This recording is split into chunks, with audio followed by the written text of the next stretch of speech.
Hello everyone, and welcome to our video today about nanny and caregiver job scams. If you're on the hunt for a nanny, caregiver, or babysitting job, chances are you're searching online. There are several websites available to match you to potential employers, including care.com, sittercity.com, or even craigslist.com.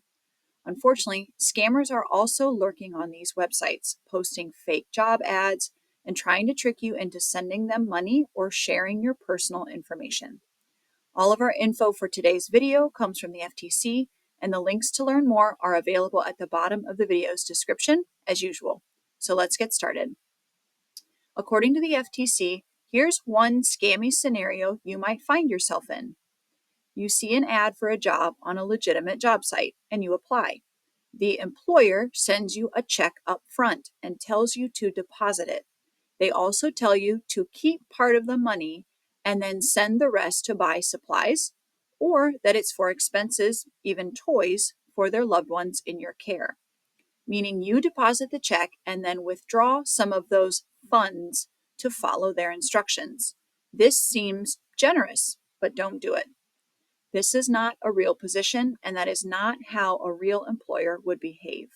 This is a fake check scam, meaning that when the check bounces, and it will, you will be expected to pay back any amount from what they paid you that you withdrew.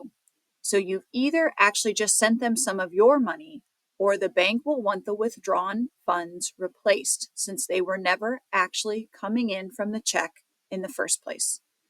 There are some alternatives to this scenario as well. The new employer may tell you that the check they're sending is actually your first paycheck. They may have you send some of the money back to them or on to someone else. They may offer excuses, like that they accidentally overpaid you or that they need the money back for unexpected medical bills or some other emergency. No matter what, they'll want the money they paid you back. And what you think you're withdrawing from that check is actually coming out of your own funds if you have them, or you'll withdraw from the bank and then be expected to pay it all back since the check wasn't real in the first place. Here are a few other tips the FTC gives. Tip number 1, be suspicious if you're offered a job and hired without an interview in person or over the phone. Scammers may offer up the story that they're out of town or that they're too busy or some other excuse for not talking to you on the phone or meeting you in person. Just keep in mind, just because they interview you doesn't guarantee that it's not a scam.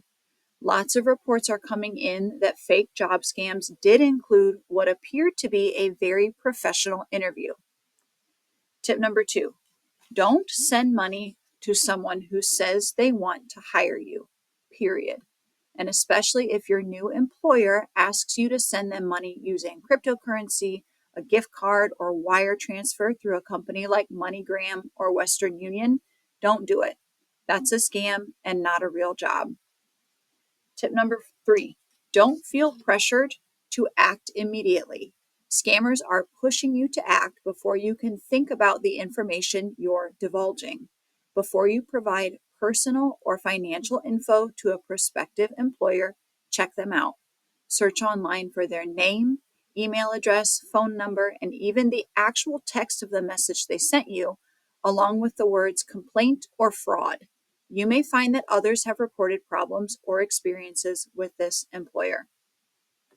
Tip number 4, get as many details in writing as you can. Ask a potential employer to send you the details of the job duties, pay, and the hours. If they refuse, that could be a red flag. And tip number 5, get another opinion. Talk to someone you trust. Before giving away any personal information, describe the offer to your trusted person and find out what they think. Does it seem to add up? Another perspective can be very illuminating. Okay, that's all. Thanks for watching.